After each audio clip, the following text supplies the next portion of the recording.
Welcome listeners to episode 39 of the Run and Guide podcast, where I aim to provide informative content and interviews with elite athletes and health professionals from around the world, like in today's episode, where I'm welcoming back to the show a Victorian runner who's competing at the elite level on the domestic and international scene for well over a decade now, and will next month jump on a plane to compete at his second consecutive Olympic Games marathon.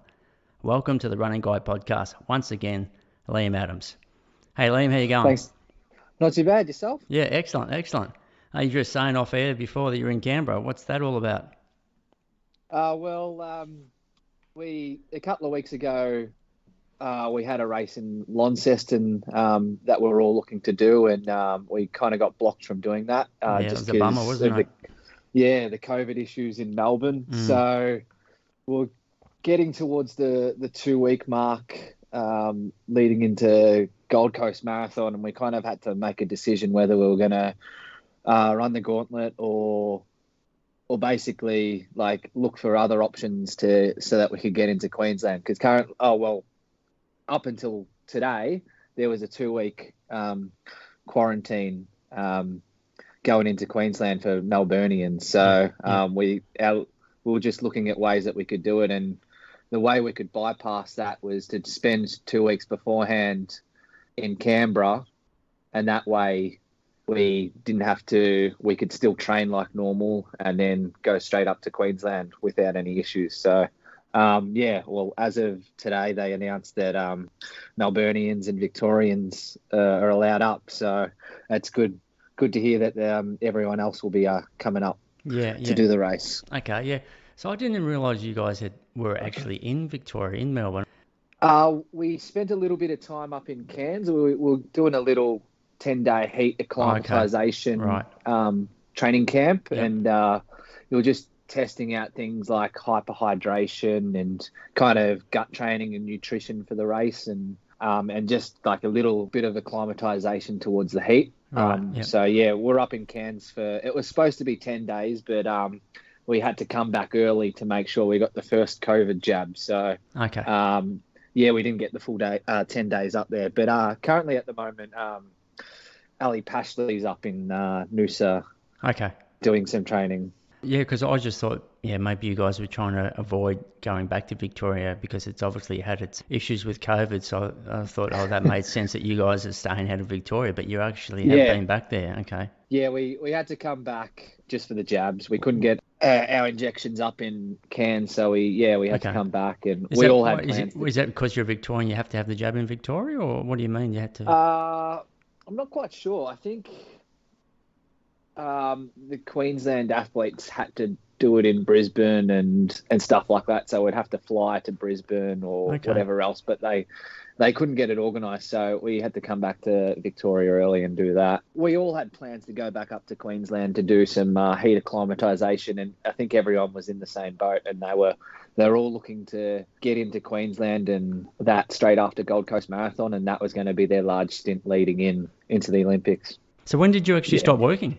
Basically last week. So I got the call maybe on Tuesday, and they said, we're still getting no responses from the Queensland government on exemptions or anything like that. So I was basically told on Tuesday that the telework, given very short notice, that I wasn't going to be able to work from then on in. So last week was my last day of work. Yeah, okay. So it's not as if you've been off for 4 weeks just hanging out in Cairns and training full time. You've still been shuffling work in between it all. Yeah. So I've been pumping out roughly 200k weeks and working 40-hour weeks. So, wow, nothing's changed, mate. Nothing much. But I was getting a little bit tired through that period. And I was like pretty much every day after work, I was just needing a nap straight after work. And just before the training, and then I found out just over a week ago, like last week, that I had a low ferritin levels and a few other issues. So so that kind of explains why I was a little bit tired between work and running. Yeah, what, low enough to need the infusion or injection? Yeah, needed an infusion. So my ferritin levels were 16, and I think your normal range is supposed to be between 30 and 320. But yeah, mine was 16, so it was pretty low. Yeah, yeah. Mine was 32, so I have to pop the pills for 3 months, mate. So yeah. But, Okay, yeah. yeah, I sort of know how it feels, but yeah, 16, that's certainly getting down there. But the hematocrit Yeah. and everything was fine. Like it hadn't dropped that down much. So the other things which were wrong, which were quite low as well, was white blood cell count, red blood cell count, and that was pretty much the main ones. Yeah. That and the ferritin. Oh, well, that's good. At least you know that, there's a bit of an answer there why you were fatigued. Apart from obviously working and running, but it sort of gives you a bit of hope that you're actually going to come good. Exactly, yeah. So I had a couple of like average type sessions, which I was a little bit disappointed with, but I was still having some really good sessions. Yeah. And I just thought maybe I was a little bit tired and whatever else. So having that diagnosis kind of gives me confidence that once this infusion kicks in and stuff like that, I'll be well on top of things and I'll be running even better than what I was. So no, fantastic. That's good. And what the process takes like half a day or something, doesn't it, for a transfusion? It's not like in and out, is it? No, this one wasn't that long. So I think it might have been about 15 to 30 minutes. I think 30 minutes in total, and then you just sit there for half an hour and they just make sure everything goes fine. Make sure too sick from it. I was speaking to someone who recently had it done, and she was saying there was half a day it took, and it wasn't cheap. And she said she felt nauseous maybe once or twice, but it was like 5 days after the transfusion. But then after that, it was fine. So I wasn't feeling too great for a couple of days. Yeah. I think I felt a little bit, the immune system and everything was a bit low, and didn't feel that great for maybe 4 days, and then I've done a few hard sessions since then. A marathon session on Tuesday, and I think I did my best marathon session for a while. So unreal. In this particular session, it was my best one of that particular session. So Do they even look at the bloods again in a couple of weeks to see how much it's improved, or they just assume that it's going to be good and they don't worry about it? Well, I haven't spoken to the Olympic doctor about that, but I think I should get another blood test done in a couple of weeks' time just to see how the levels are going. And I'm pretty sure that that's probably what they'll recommend to get done. Just be interested to see how much it boosts that ferritin level up. You know, if it's like, is it 50 or is it 100? It'd just be interesting to know, well, it'd be good to know how much of an effect it has, but it'd also be good to know where my baseline level is. So. So, do you regularly look at your bloods? Like, was that a shock to you? Like, have you normally had your ferritin looked at and it's been okay? It seems I only really get blood tests done when I'm doing a medical screening for Olympic teams or Commonwealth Games teams. So that's the only times I've ever really got it done. But each time I kind of get it done, they keep saying, "Oh, your ferritin's a little bit low." You might need to have some Ferrograd C or something like that. It was obviously never under that 30 that it made the alarm bells go off, but it might have just been in that 30 to 40 range or something. Well, I don't think I've actually seen the physical ranges before. My physical ranges. So I don't know what the last few readings were. So it would be good to know what they were and if it's a regular issue or if I'm just naturally really low all the time. Yeah, well, I mean, that data should be somewhere. I mean, I can look at all my numbers all the way back for decades, you know. So it'll be sitting around somewhere, for sure. All right, mate. Let's. What I want to do is just sort of refresh for the listeners the 2016 campaign. Obviously, the run into Tokyo was a little bit better, with less tribulation than the Rio. So you went over to Chicago, and that's when you had your first problem with one of your hamstrings. So that was October 2015. You headed over to Biwa in 2016, and believe it or not, the other hammy went on you. And you realised you sort of bled so much time there, and sort of realising you weren't actually going to make that qualifying time. I guess you made the tough decision, and it was your first DNF of your career to pull out, and I think that was at the 37k mark. Is that right? Probably around 34 or 35k from memory, something around that. Yeah, Chicago, the hammy twinged at about maybe the halfway mark, and then it just kept pulling. And I think I had to stop maybe 3 or 4 times to stretch it out, and I kept running on it, and I bled a heap of time in that race. You still ran a 2:16:29, so it was still a good result, wasn't it? Yeah. I wasn't too far off the qualifying standard. What pace were you running on at the 25-30k mark? Were you sort of sitting around that qualifying time, or were you running quicker than that? Well, before I started having the hamstring issues, I was probably on about 2:10:30 to 11:30 pace, something around that. Wow. And okay. I was feeling really comfortable, and I kind of got myself stuck with 3 guys. We were kind of isolated, and it was a really windy day, and I kind of thought this was like a really windy section from about 20 through to about 30k, and I kind of had the idea of I'll work with this pack and kind of then just storm it home in the last 12k, and had the hamstring issues, and they just started twinging, and then just basically limped the whole way back to the finish line. And there's a race director's car following me along that race, and they thought I was going to pull out, but strangely, even though I was limping towards the finish line, I was still passing a few of the Kenyans, which went out a bit too hard.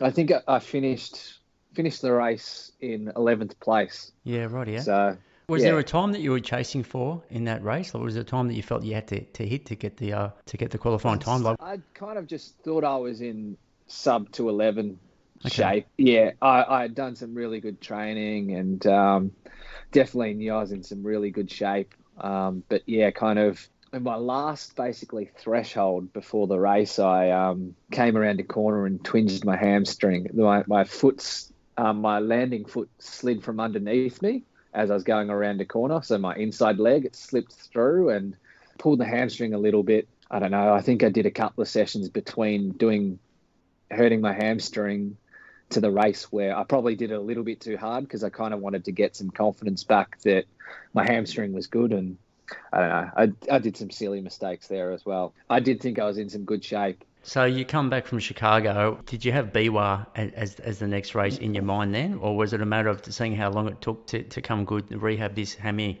Well, I kind of knew that the hamstring wasn't like a serious strain or anything like that. I just knew it was just a issue, like maybe a neural type of issue, and I should be able to get rid of it pretty quickly. And I don't think it took too long to rehab and get over.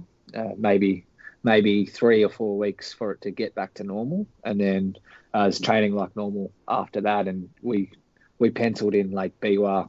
I thought that was going to be the best option for me to run a qualifier. And in between those, when you said 3 or 4 weeks, is that just recovery that it came good, or did you actually have to do some sort of recovery in the gym, like some strength and conditioning? Or I was doing just a little bit of light running and that, just to kind of just recover from the marathon, but also try and get over the hamstring issues too. So I did do some rehab stuff in the gym and some like stretching stuff and try and fix it, and some I got a lot of osteo treatment through that time as well. Really helped. All right, so Biwa, you've decided to pull out because obviously the hammy was gone, you blew the time, and you still wanted to sort of have something to race again before the qualifying window closed. Now, you're unable to get a spot over there in London, which is unfortunate, but your old running coach, Gregor, had a connection and got you into Warsaw there, and that was on the last day of the qualifying period, so, geez, the pressure's on now, Liam.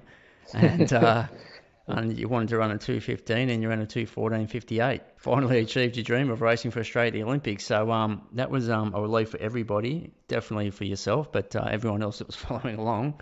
Yeah, then 4 months later, you towed the line over there in Rio with Michael Shelley and Scott Westcott. Now, things didn't really go that great. I wouldn't say it was probably the perfect day for you with that. I think you had a bit of a slip at the start of the race and you rolled your ankle. Is that right? And it took you a while to sort of find your comfort zone in that race as well? Yeah, so probably wasn't an ideal prep. I guess I think it was the day that I got announced on the team, I had a race down at Great Ocean Road. I did a 14k race, and I stayed the night down in an accommodation, a house that I hadn't been to before, and I was walking out the front to go get my bag.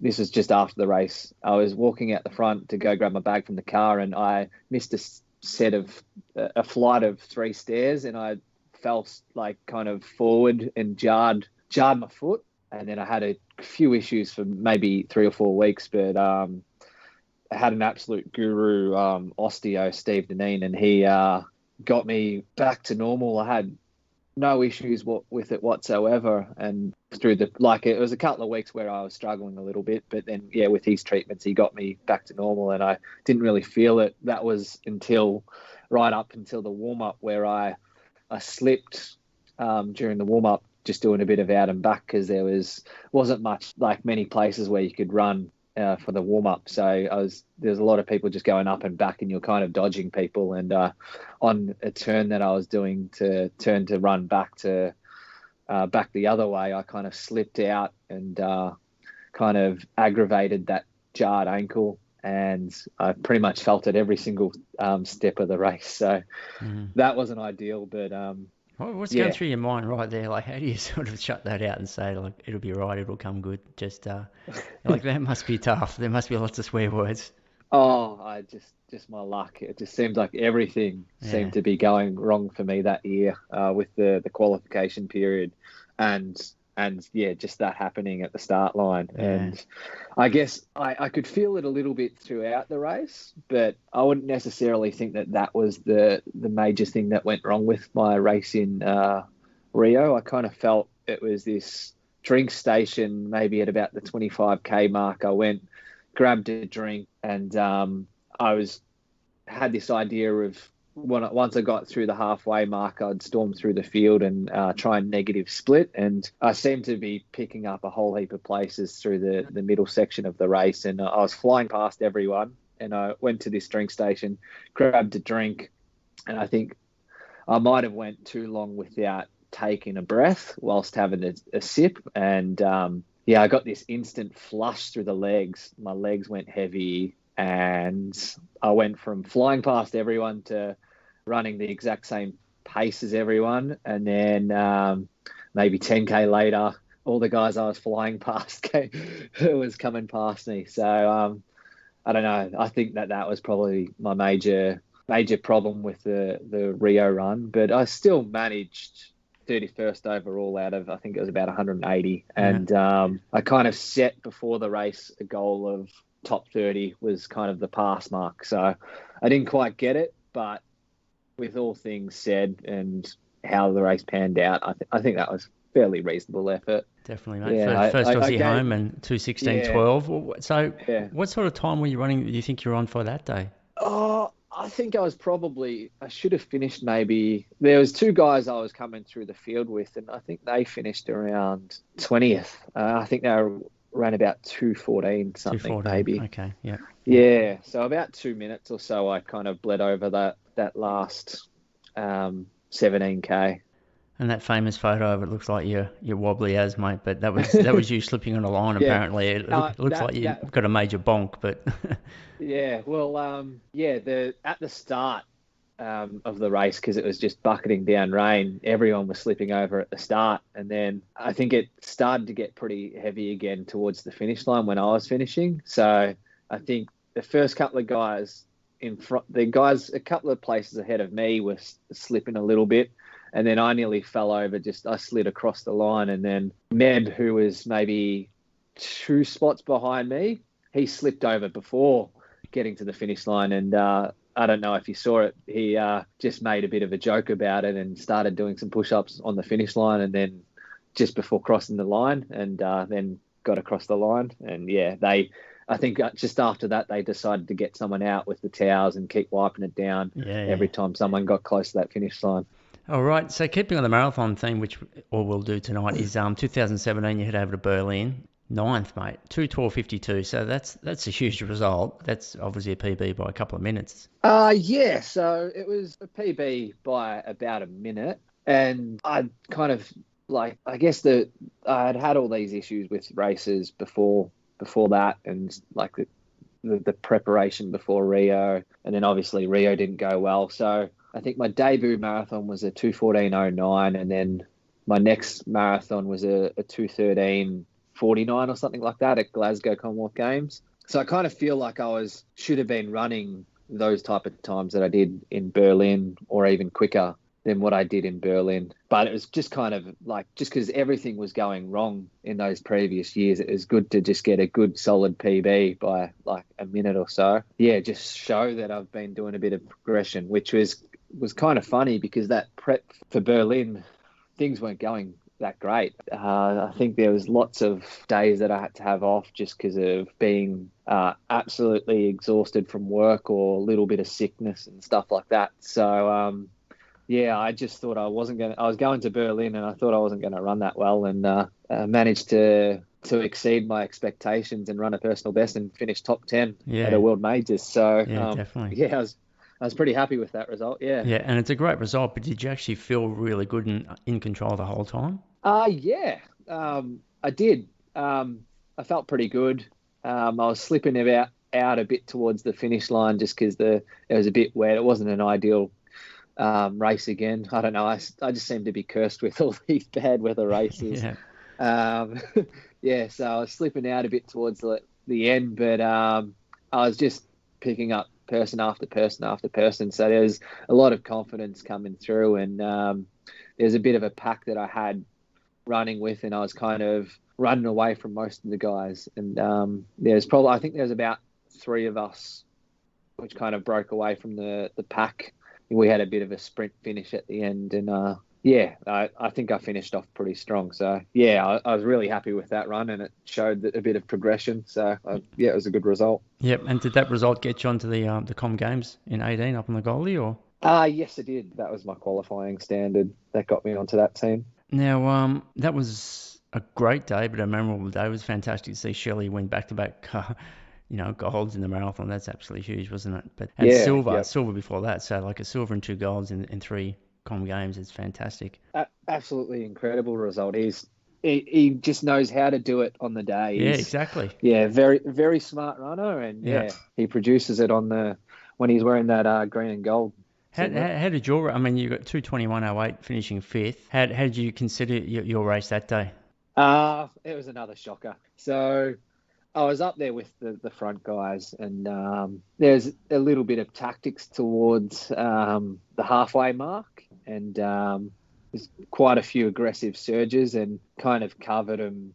I think in one of the surges that I kind of covered, I kind of knew instantly that I can feel it, and I was getting a bit of a sting from it, and I kind of backed it off a bit. I think I'd done the damage, and it was kind of just a slow fade from there. So it wasn't starting to cramp up or the legs locking up? It was just running out of path. That's all you had? A very bad slow fade.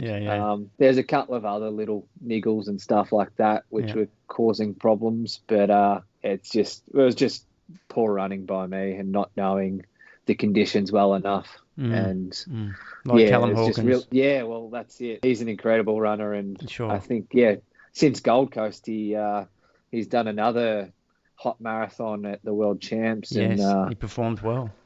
Oh, he did, yeah. So all right, October 2018, you head down and you win Melbourne in 2:15:13. Awesome. And then only 4 weeks later, you head over to the Kobe Marathon in Japan and you finish second with a 2:14:38. Sort of got to ask the reason 2 marathons so close to each other, and sort of how far out had you made that decision to do those 2 marathons, and how well did you sort of perform so good in those 2 marathons? I mean, that's a fast turnaround, mate. Well, I'd made the plans probably around Gold Coast Half Marathon. I thought it was around then where I kind of confirmed with Kobe Marathon that I'd do it.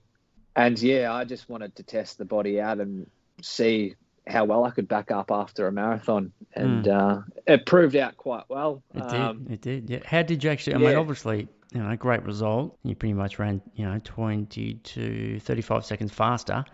But how did it actually feel? Did you actually feel stronger in the first one than you did in the second one, than you did the first? Well, both of those marathons I had blister issues. So do you ever do a race, Liam, that you don't have any issues? Is that your dream goal? People say, how fast do you want to run a marathon? You say, no, I just want to do one without any issues. Fantastic weather. Well, I still haven't got a fantastic weather marathon yet. I'm still waiting for that day. Yeah. I guess Yeah, I think I've always had a few little issues in all Mm. my marathons. But yeah, I did Melbourne Marathon in a pair of Adios and got blisters from that.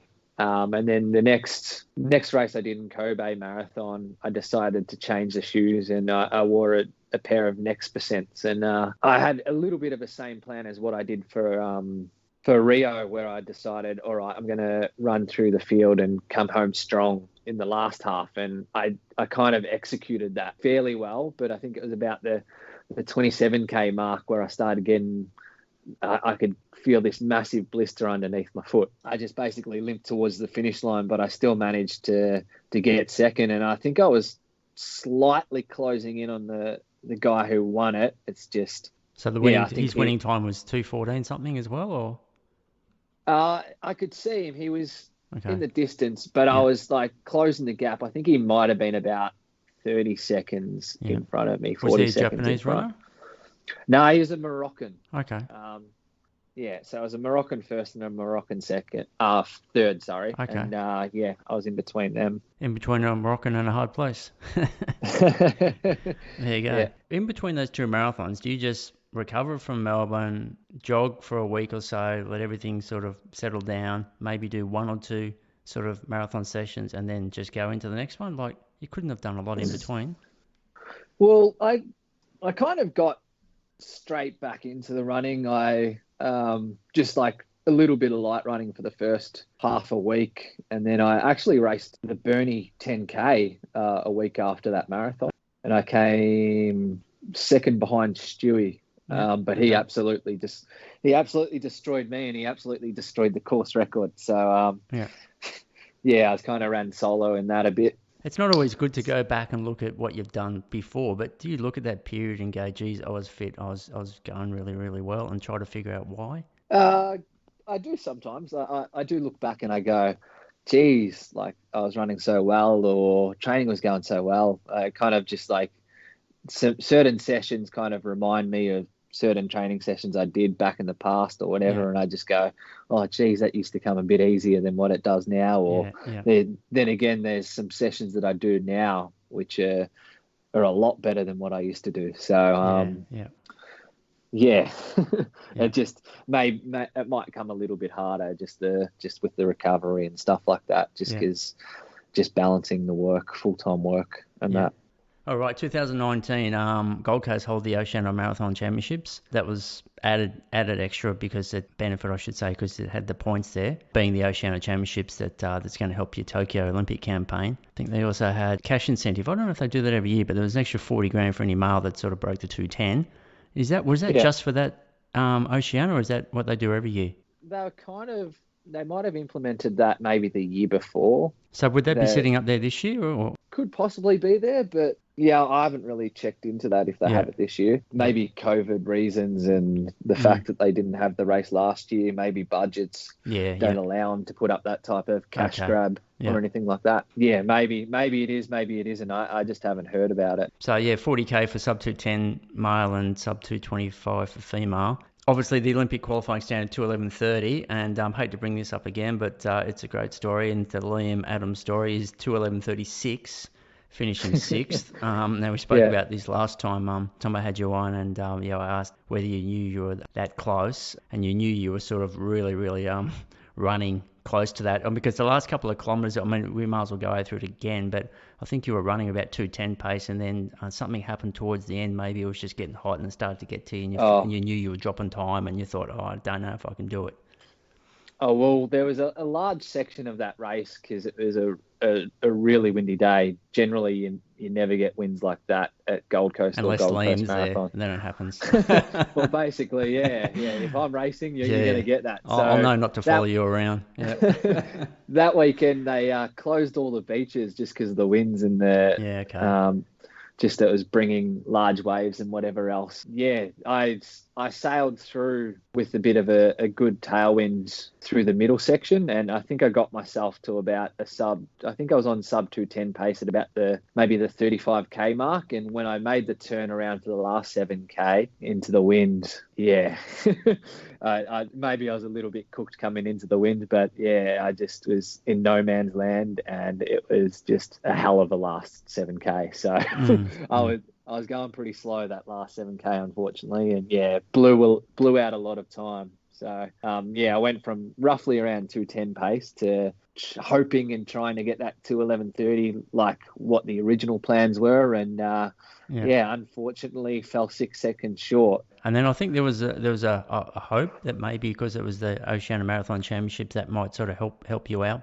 Well, the original plans to do that Gold Coast Marathon was to go get some points, because I thought that maybe that was going to be like the wisest thing to do, just try and chase points, because no one had really been running sub 2:11:30s in the previous years, and I thought, points were probably going to be what everyone was going to be chasing coming into the Olympics. So, But before that Gold Coast Marathon, Brett and Jack both ran some awesome times in London. So they got underneath that 2:11:30, which meant that third spot probably now has to be time. If you're going to try and make the team, it was a 2:11:30 you need to run. So it kind of changed my idea of running for points to chasing that qualifying time, 2:11:30. That became the new target. So that's July, and then total line over there in Berlin in September.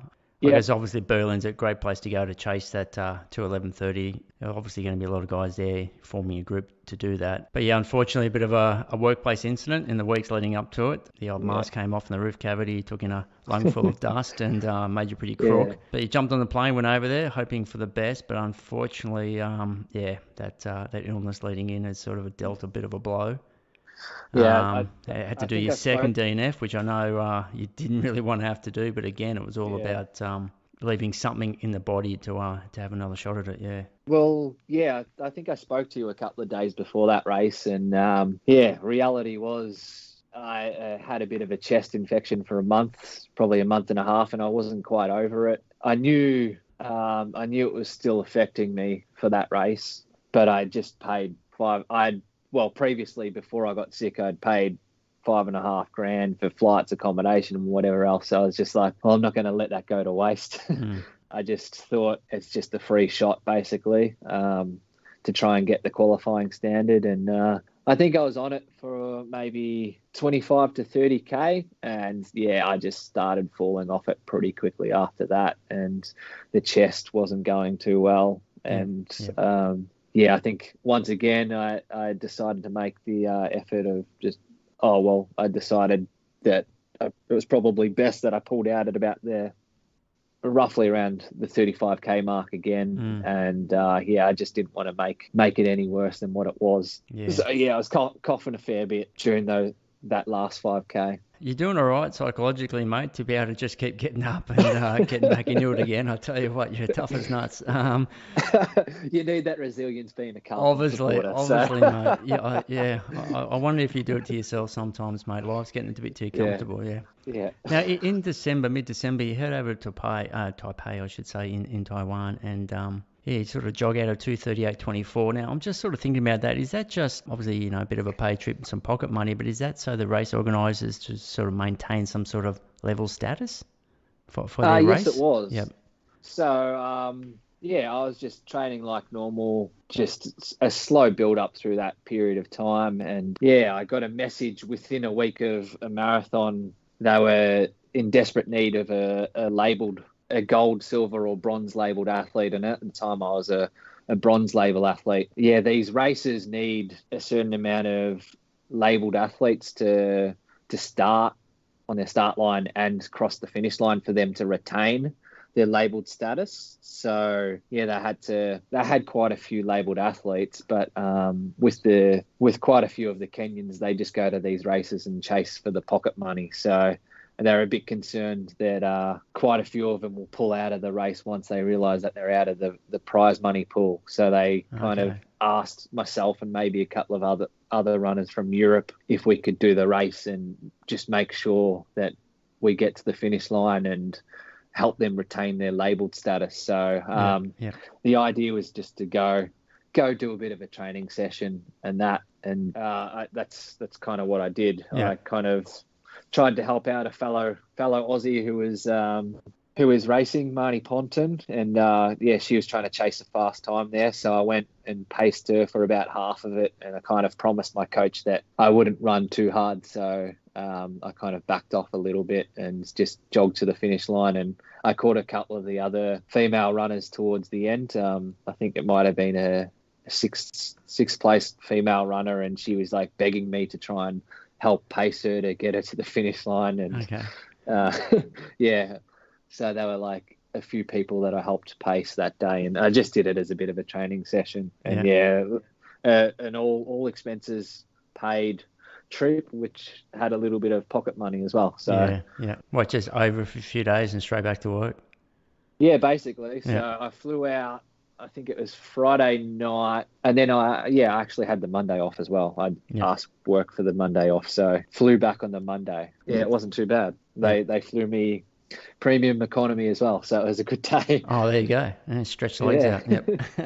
Yeah. Sweet. Nice little Christmas present for you.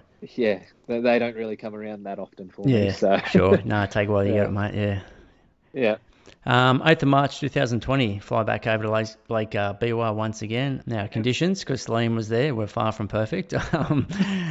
Inclement weather at the start there, and the outbreak of a COVID pandemic, which we all know we can blame on you now. Yeah, pretty much. Must have been you. So, awesome. Finally, mate, I was watching that. I was just stressing on watching the stream, waiting to see you the jersey pop around on the track. But once again, you grind your way to the finish and you run your 2:10:48, which was the fastest qualifying time. So, in the number one seat there, as you mentioned before, with Brett Robinson and Jack Rayner running in London.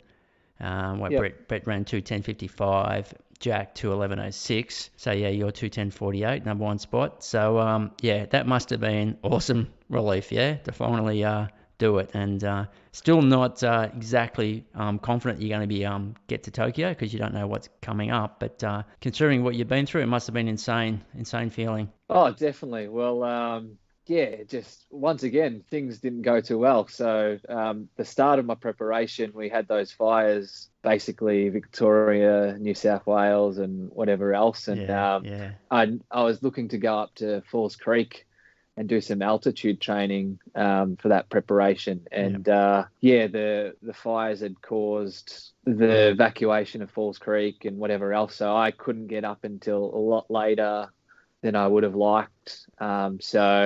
Basically in my first week up at Falls Creek, when I finally got up there, just with all the smoke and the issues that we were still having a little bit of smoke issues up there, I was just like, I don't think I've got enough time to do a good proper preparation for Lake Biwa. So I kind of was looking towards getting into London Marathon, and I sent a few messages out and tried to get into London Marathon, and once again some politics there, and I couldn't get into that field, so I just had to go all out and give it my all. And basically I did a hard block of training up at Falls Creek, took some time off work, and got myself into some pretty good shape. But I still kind of thought that I might have been slightly underdone, and felt like I could get myself into a little bit better shape. But I kind of knew that I was in sub 2:11:30 shape, and that was the aim once I was there. But once I got into the whole travel was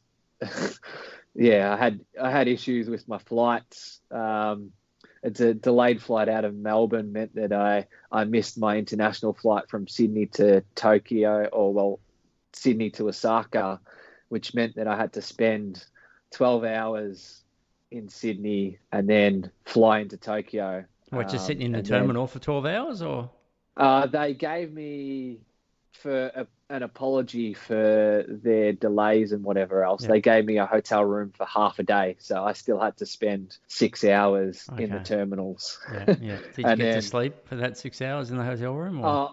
I decided to make the most of it, have a sleep in the hotel room, and then once I got back into the airport, it was just basically wait around for this plane. And then that plane flying out of Sydney ended up being delayed. So when I arrived in Tokyo, I missed my connecting flight. I then had to spend another half a day at Tokyo airport waiting around. So by the time that I got to Lake Biwa, or at the race hotel, it was late afternoon Friday just before the race, and I was racing Sunday morning. So it wasn't ideal preparation, and I was a bit pissed off and stressed out. And then, just things where just looking at the predicted weather, I was just like, I just can't catch a break here.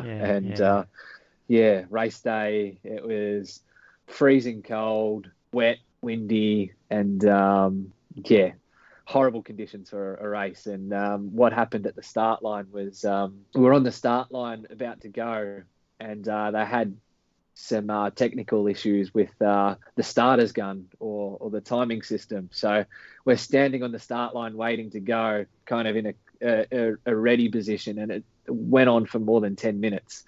We're standing at the start line, so they've just decided to delay the race by another 10 minutes. So we kind of ran back underneath the grandstand to try and get warm, and my back was kind of seizing up because it was just so cold, and quads were a little bit tight. And we went in, everyone's kind of huddling behind, like, kind of get close to these heaters and whatever else. And I was looking around, searching for something to keep myself warm, and I thought I might as well steal someone's poncho and wear it for maybe 5K, the first 5K, to try and warm up again. So decided to wear that poncho to kind of keep warm, and that until I was finally warm, and then was ideally wanted to throw it at around the 5K mark. But that poncho was kind of a bit like a parachute, so it was collecting all this air. So I kind of got rid of it a bit early, maybe at about the 2.5K mark into the race. I decided to throw it away just because it was a bit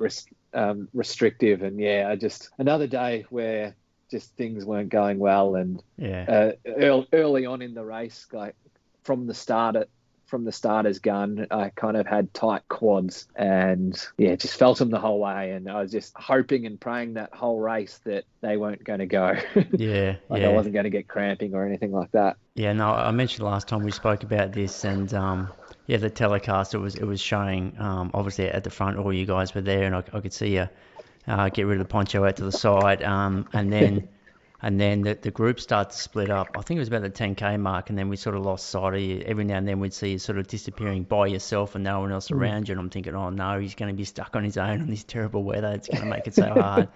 But I remember you saying that it wasn't too bad. You eventually started to have a couple of guys to run with, some that were coming back to you from that front group. Yeah, they kind of started off slow early on, because I think because we'd all kind of lost our warm up just by standing around for so long. I think some of the high profile managers told the pacemakers to kind of start off slow and then build it up a bit towards the end. And we were bunched early on, and I found myself right up at the front and felt pretty good.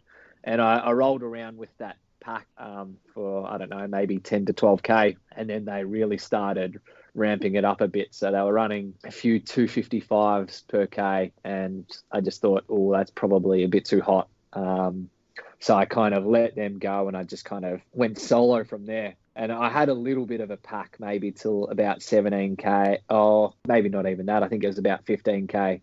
And then I was just like, yep, you have to run solo here. These guys are blowing up a bit. The reason why they didn't go with the pack was probably because they were already blowing up. So it was solo from there, and just had to time trial it into the wind. Just had no help. And then because I had missed the race briefing on the Friday, I was still unsure of what the rules were. So it was an out and back course, so the road was shut, but a lot of the Japanese runners were always sticking to the left side of the road. They would never run the tangents of the road, and I kind of stuck with that type of thought process. So I wasn't kind of going onto the other side of the road to make it the closest possible distance to the marathon. I kind of stuck to the left side of the road because I thought maybe that was the rules. But when I got towards the pointy end of the field, I noticed a lot of the international guys and a few of the Japanese runners, which were at the front of the field, they were running the tangents. So they were on the other side of the road, and I kind of lost a bit of time through that. And I don't know, there was points towards the end of that race where the wall of wind was just constant, and I just knew it was going to take a whole mental effort to just keep grinding into that wind to get that qualifying standard. And yeah, that was just in my mind the whole last 20 Ks, I guess. Like, it was just you need to keep the pace hot right now. You need to keep churning out fast Ks and keep pushing because it was going to come down to seconds maybe at the end. With what happened at Gold Coast Marathon, I just knew I just couldn't switch off for a second. I ran through the field, and I think I might have ended up about 13th spot, and and ran at least 42 seconds underneath the qualifying standard. I think it might have been one of the fastest times since Lee Troop ran. So might have been the fastest time by an Australian for 13 years. So I was pretty happy with that result. So that takes us up to where we are now. Obviously, no other runner was able to sort of better those times due to that limited racing opportunities and COVID. I'd kind of looked towards doing Lake Biwa again this year, and I did this really good preparation leading towards it, and it wasn't until halfway through my marathon prep, and I guess I kind of knew that it was a bit of a toss of the coin of whether I would be able to race at Lake Biwa again or not. But I found out halfway through my marathon prep for this year's Lake Biwa that I wasn't able to. They weren't really allowing international runners to run because they had Japan at the time had a 2-week quarantine at the Tokyo airport, right? Like a hotel at the Tokyo airport, and the race directors couldn't organise or confirm that we would be able to get treadmills in there. So I basically knew that was going to be a pointless thing to do. It was going to be too much money to spend on that trip. So there may have been an opportunity for someone else to actually do that. Yeah, okay. I think there was a couple of runners which tried to go chase some times overseas. I think one runner went to Canada in the last maybe month or so to try and get a qualifying standard, and I think they may have run about 2:13 something, 2:14. So I wanted to get there because I wanted to improve my personal best, and I thought that a sub 2:10 should have been on the cards, and I reckon I got myself into that type of shape. I had a really good marathon prep, even though I'd been told that I wasn't going to be able to race this marathon in Lake Biwa. I kind of thought, well, the previous year had been just absolutely shocking training with just COVID restrictions in Melbourne, and it really affected my training, and I put a really big focus on work just because there was no races that I could do last year. So I just focused on work, and the training took a bit of a back seat, and just hour limits on runs and curfew times meant that I couldn't train every single day. So I kind of thought that I'd use this prep, like this original Lake Biwa prep, as like a big training block to try and make up for last year's lack of mileage and stuff like that. And I thought that I could bank this all this training and kind of use it towards the Olympics if I got selected. So I kind of feel that training never went to waste, even though I never got to go do this race, which ended up being the best depth race that has ever been ran. So I was absolutely shattered. Oh, mate, it'll come, I'm sure, mate. I'm sure.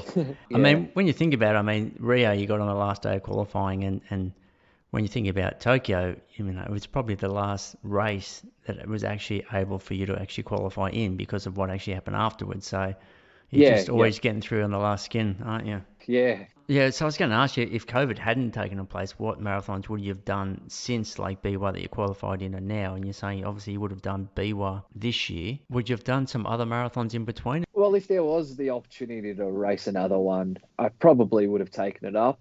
Just because you wanted to, you felt you just could improve on that PB, which may not happen in Sapporo because of the weather you're going to come up against. Well, I kind of took it like just because last year, just being under the restrictions and the curfews and whatever else, and could only run an hour per day, it wasn't going to be an ideal preparation. So I just kind of wanted something there to try and keep the focus on and have something to train towards in the meantime. just to keep the motivation up and that. And yeah, the opportunity never came around. There was one race that I was looking at, but then the race director said, no, it's been cancelled. So, and they cancelled it pretty early in my prep. So then it was just like another race cancelled, or it's just the motivation was just pushed back a little bit further, just because another race had been postponed. So I mean, it was obviously nicer for you that you already ran your 2:10:48. I mean, there's obviously the other guys there who wanted badly to race because they hadn't ran the qualifier.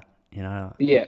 I know Harry Summers was over in Kenya and he was chasing a marathon, and he obviously ran out of time. I'm not too sure what he's up to now, but Well, I think the fact that they postponed the Olympics allowed everyone to reset and get a good training block in, and some guys which may have been injured who wouldn't have been able to get a marathon in before the qualification period end. They ended up getting another opportunity to chase that Olympic dream. At the end of the day, I think, just COVID affected all these races and just made it tough for guys to go overseas and try and chase these qualifying standards. It was just a massive overlay for people. So they'd be paying for their flights, accommodation, and not knowing how long they're going to be over there for and when they can get home. Exactly. And the talks were for you to kind of try and get yourself back home. You'd have to pay for like a premium economy or a business class ticket to try and get home. So that was like the little trick of trying to fast track yourself getting home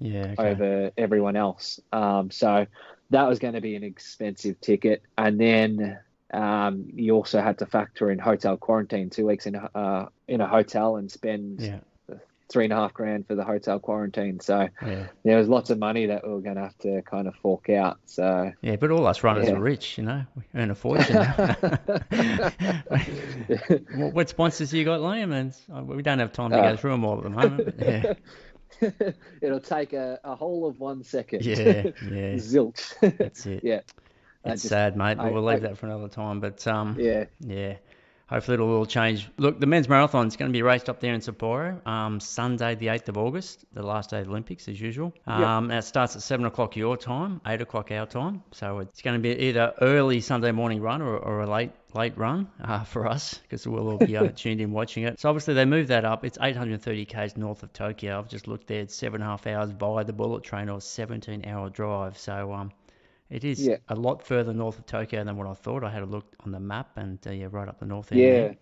So that was obviously to try to get more favourable sort of climate, but apparently it's still going to be pretty hot, isn't it? Yeah, I believe the whole idea behind that was, at the time of morning, Tokyo is 8 degrees warmer than Sapporo at that time of the morning. Okay. So that's a lot, isn't it? 8 degrees. Wow. So what is the expected temperature that they've told you guys on race morning? Anywhere between 22 degrees and 25, I believe. And humidity, or? Still going to be humid, but not as humid as, say, Tokyo. Right, so 60s I believe, or something like that, 70s maybe. Yeah, I think Tokyo was just going to be absolutely brutal temperature. And I guess from all the heat that the Commonwealth Games copped for the marathon with what happened with Hawkins, and then the World Champs.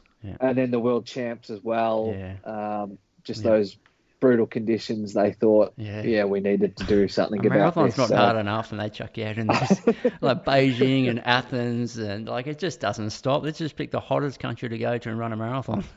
I think a lot of the times it's based around TV audiences and stuff like that. What's the most ideal time for the largest TV audience? So that's kind of one of the reasons why a World Championships marathon hasn't really appealed to me, was just the fact that it was always in brutal conditions, and there was never really a thought process behind it. And I don't know, ideally I just wanted to try and run faster and get PBs. So hopefully. Well, it's looking like Eugene might be a good one to do. So that might be my first World Champs team doing a marathon. I'd ask the question, when do you guys actually fly out? And I believe you go straight to Sapporo. You're not actually going to Tokyo. Is that right? I've been hearing a little bit of information. Right. From what I understood originally, there was going to be a separate hotel away from the village for like the walkers and the marathon runners in Sapporo. I don't know. I heard someone So when you say recently say village, that they actually got a village in Sapporo for is nah, it? it's No. just going to be a race hotel, Yeah, so it'll okay. be a lot different Sure. to the village. Of course, yeah. But then I heard recently that they might throw us in the village because I guess maybe because just quarantine type issues and whatever else. So Right. it's either going to be we're staying in a hotel in Sapporo, and it's going to be pretty strict hotel quarantine type conditions where we'll be in the hotel and then we'll only be able to really go out and maybe do training and then basically back to the hotel and whatever else. So you won't really be able to adventure out anywhere else. Or we might be in the village where you'll have a little bit more room. Yeah, you just run the issue of if there's a little outbreak in the village, then if you're regarded as a close contact, then it's going to be an automatic 2-week quarantine. Right. Yeah. But there's talks that if you've had the COVID jab, then you might not be subjected to that 2-week quarantine in Japan, but you'll still have a 2-week quarantine coming home. So I believe that we're flying out of we fly from Cairns to Sydney, then Sydney into Tokyo. I think maybe we land 4 days before the event, which I think it's going to be fine. Okay. We'll fly. I think it's a flight to Tokyo, then a flight from Tokyo the next day into Sapporo. So we're not there for a great deal of time. Yeah. But we're in the same time zone, so that's not going to be a factor. In fact, it's probably going to work out a lot better for us. But for sure. I guess the only issue is heat acclimatization, which hopefully Cairns conditions is basically the same as Sapporo. So that's the only really issue that we might have with a close kind of flight to the race. Yeah. So it's just the marathon and is it 20K walk or 50K walk, or what's happening with the walks these days? Yeah. I think the walks will be before us. Yeah. I think they might be about midway through the program, maybe one of the first events in the athletic program. So athletic program usually starts in the second week. It's awesome for us viewers, mate, to be able to watch it in real time. Not have to wait up all night to watch these events. It's going to be the 1500 finals on the night before the marathon, so might be up a little bit late for that. But I'll probably be tuning into that one too. Yeah, it's going to be interesting. So it's going to be awesome. You'd normally be racing the Sydney Morning Herald half marathon, but that's obviously normally on in May, but got put off. Now it's a week before Gold Coast, and I reckon by what's happened today that will probably get cancelled. Last time I looked on Facebook, they hadn't officially cancelled it, but I can't see how there's going to be a half marathon there this weekend. The numbers yesterday, they're a bit scary. Yeah, I feel sorry for the race director for Sydney Morning Herald, because they've been working for a very long time to get these events, and they've been working with all these other events to they've all been helping each other out with their COVID programs and protocols and whatever else, because apparently they've been finding it really hard to deal with the government in getting these mass participation events and whatever else. So they finally got an event ready to go, and then just last few days it's all come undone. From what I've been seeing, the race is still going ahead. So I was originally entered for that race, but once it got postponed and pushed back to a week before Gold Coast, I kind of thought that I probably shouldn't do two half marathons in a week. Yeah, and that might come on, two might marathons in 4 weeks. Hey? Yeah. I mean, Sydney's been kind to you. Look, six times you've done it with 4 wins in 2 seconds. So it's a favourite spot for you. Yeah, I enjoy it. It's a tough, hilly half marathon. So I've done it so many times that I now know, like, if I was to go run a certain time, then I know exactly what shape I'm in. So looking at your times, there was actually 2 years, 14 and 17, you ran the same time, 65:11. But the other ones, 65:36, 64:36. Yeah, 2019, you ran 62:51. So that's pretty quick on that course. Any reason why you ran a lot faster? Were you just in better shape? Was there any other reasons? Or well, generally, I think most of those times that I've done Sydney Morning Herald half marathon, I'm going from athletic season into cross country season, so I'm kind of coming off a little bit of a break and whatever else. So it's like one of my first races back. So yeah, I guess I haven't really been too fit for those half marathons. And then the most recent one that I did, that was kind of early on in my marathon prep for Gold Coast. So okay. I wanted a really good hit out over a half marathon and knew I was in pretty good shape. Yeah. And ran a fast time there, and just wanted to build on that after that. So did you win by I a bit, guess or that did you drag the second guy along with you? Because that's obviously substantially faster than your other wins. the second guy went with me, but the guy who came second, he beat me the year before. He went with me. Then I just kept churning out a quick pace and then just put distance on him. So I think I won by, I think it might have been over a minute, maybe a minute and a half, maybe. Yeah, I would think so, yeah. I'd have to look at the results. Yeah. I'm not quite sure. But I did put a fair bit of distance on the second guy, so went solo for that one. So you mentioned you're going up the goalie. Obviously, you've done that a few times here. I see you won it in 2012, 63.28. 2013, fifth in 64.49, which is slower than your other time. So I'll ask about that one in a sec. Then 15, you went second in 63.29. And then 17, you went second in 63.49. So you got, 63.28, 63.49, 63.29. There you go. He's just like a robot. You just find your beat and stick to it, it looks like. And then, 13, 64.49 and fifth. So was there any particular reason why I was a bit off that year? I was sick that race just before it. So, it wasn't ideal. So, I just had a pretty off day. I kind of knew that I wasn't going to run well. But, I don't know. I just seemed to get all these bad chest infections. And I guess it's probably linked to me being an ex-asthmatic, so yeah, and hopefully not getting in too many roof cavities these days as a biker.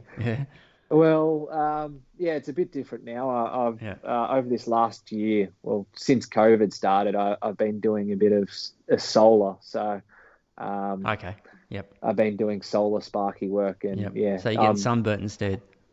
Sunburnt, and then just dehydrated. Absolutely. Yeah, you get some brutal days on the roof where it's way too hot, and then you get other days where it's absolutely freezing and your nose is dripping like a tap, and the cold air's getting to the chest. So and then have to go home and do a session.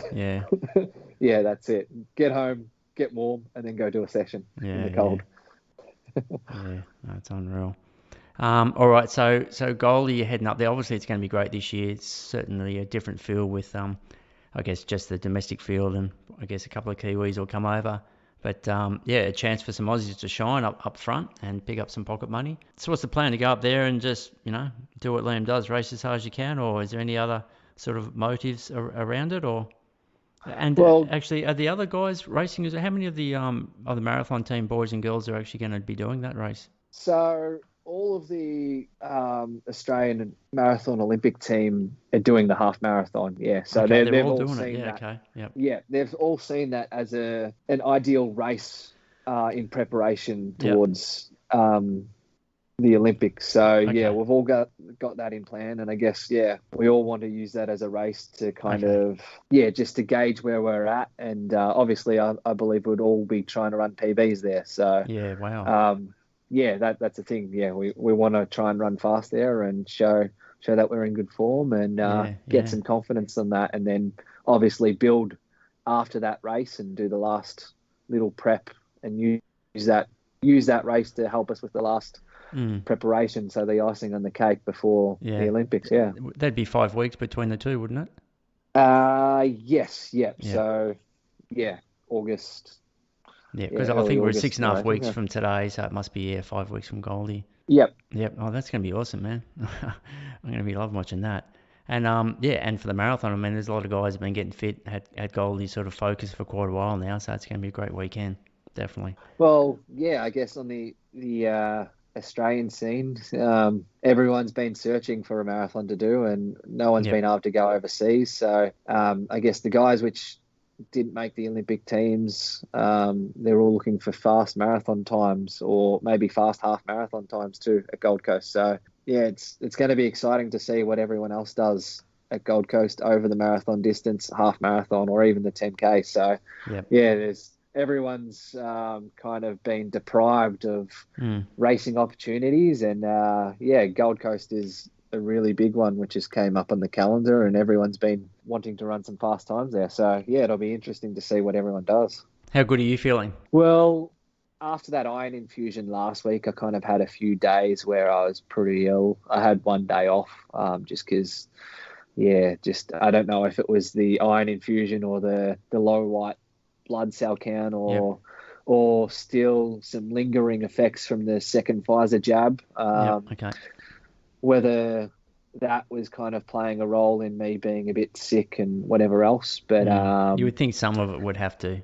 I don't know. It could be a combination of everything. I think so, But I had a little bit of an off week last week, and I was supposed to do a key marathon session on Sunday, but the way I was feeling on Saturday, I had the day off, and I literally, all my muscles felt pretty weak on the Saturday, and then I just thought, call the coach and see if I can postpone that till Tuesday, and did my key marathon session. It was 34K in total, where it was basically half of it was at a fast effort, and then the other half was kind of like a bit of a float. And I did that 34K in 1 hour and 36 minutes flat, which is 3:07 pace. So total. So that's good signs. With the float.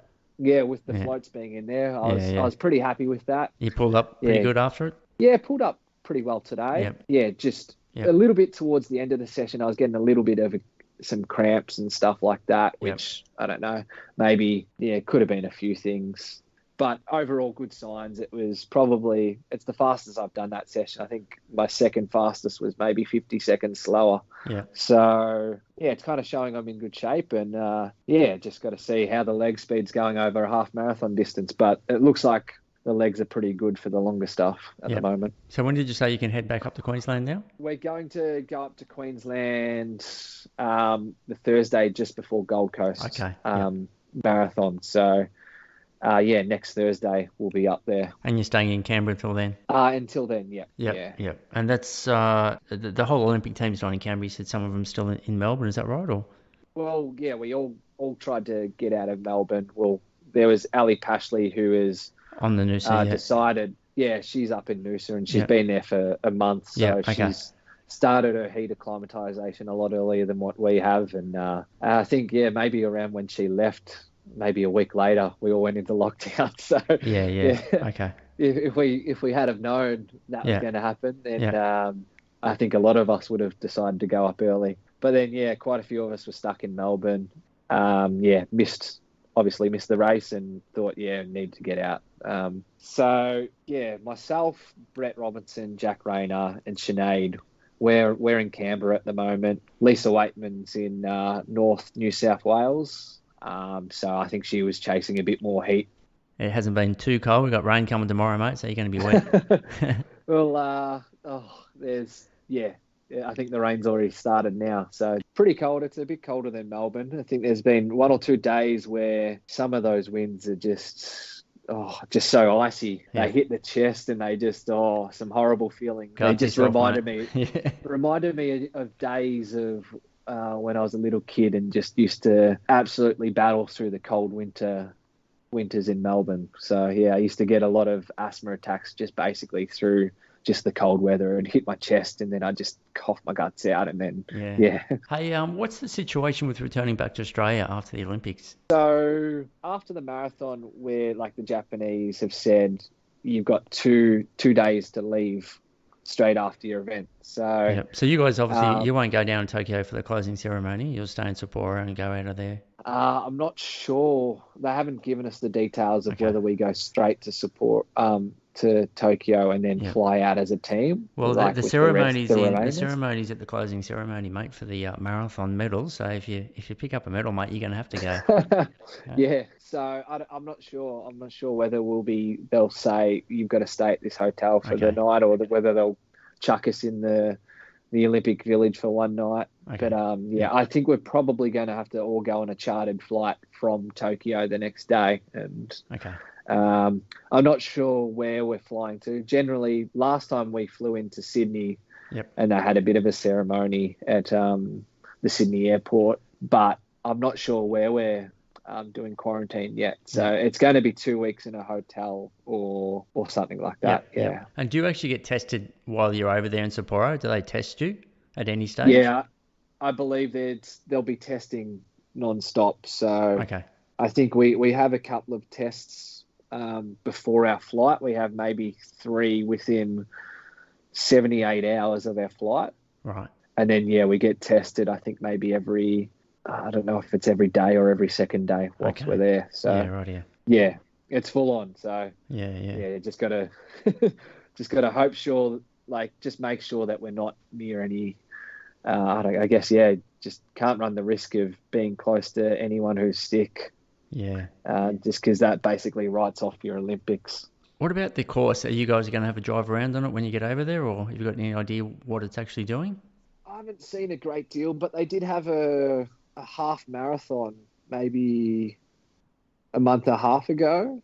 Maybe a month ago, they had a trial race over the marathon course.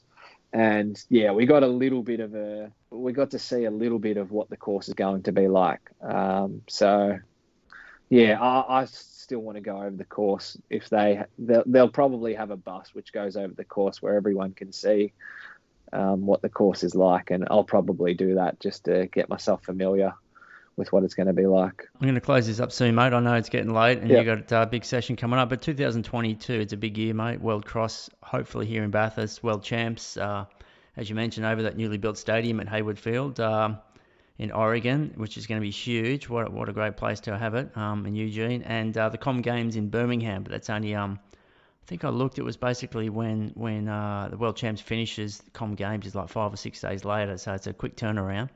But are you sort of focusing on any of those teams, or maybe all of them, or what's your sort of focus 2022? Obviously, it's all about what's coming up now, but surely you've thought about it. I think we're still going to have COVID issues up until then. So, so you think possibly it's going to be the same deal as the Olympics? They'll maybe go ahead, but it's just going to be crowd issues and all that sort of thing. I guess there might be crowd type issues then and whatever else. So it's just going to be issues with trying to qualify. So I'm thinking that the only opportunities might be domestic, to do a domestic race and try and qualify through that. Yeah. And then look at either doing World Champs or Commonwealth Games, or maybe even both. I think I've looked at it, and I think it's possibly a 2 or 3 week turnaround between the marathons. So maybe that could be possible. Cool. Over in Sapporo, obviously outsprinting Kipchoge for the win, and you running a 2:06 would be a dream result. But if for some reason that doesn't happen, what would a fantastic result personally be for Liam Adams? I'm thinking similar expectations to maybe Rio. I think maybe I'll look towards maybe a top 20 or something like that. I think if I can try and aim around that, then it should be a good run. And I guess you see what happens on the day. If everything goes well, then maybe try and get a few scalps there and go a bit lower. I guess top 30 could be very challenging too. So I don't know. You just never know with how everyone else's preps are going, and if a top 30 is just going to be an absolutely incredible run for me. Who knows? A top 30 could actually mean that I need to run a personal best. And what about you, Jack and Brett? Do you guys just run your own race, or is there any sort of team talk there, or? I think we'll all try and run our own race, but we'll probably work out whether we're in similar shape and whatever else. And I don't know, some people might have plans to go hard from the start, or we all might talk about being a bit controlled early on and then coming home strong and working as a pack. So I haven't spoken to them about what they're looking at doing, and I guess it's probably a bit too early to try and work that out just yet, because obviously you just got to see how your form goes, and you only really know what shape you're going to be in with a couple of days to go. I think those are the days where you try and work out your race tactics and how you're going to go about it. But I guess if we're all in similar shape and whatever else, then it could be a good idea to try and run hard, work together, and just keep picking everyone off. Yeah. We'll just wait and see. Yeah, no, it's going to be awesome, mate. Awesome. Yeah, it makes Goldie even more interesting. You know what I mean? A bit more banter on the plane for who's the top dog at Goldie. You know what I mean? Yeah. Yeah. Those, obviously you're all exceptional runners, so yeah, it's going to be fantastic to watch. All right, mate, I'm going to let you go. Allow you to smack that session in the rain tomorrow, mate. Thanks heaps once again, mate, for chatting to us. You've always been very kind in giving me your time. I really appreciate it, Liam. No problems at all. No, awesome, mate, and all the best with your final prep. And like we said, the big dance in 6.5 weeks. So looking forward to seeing how you go and all the Aussies go. Yeah, cheers, mate. Thanks. Fantastic, Liam. Cheers, mate.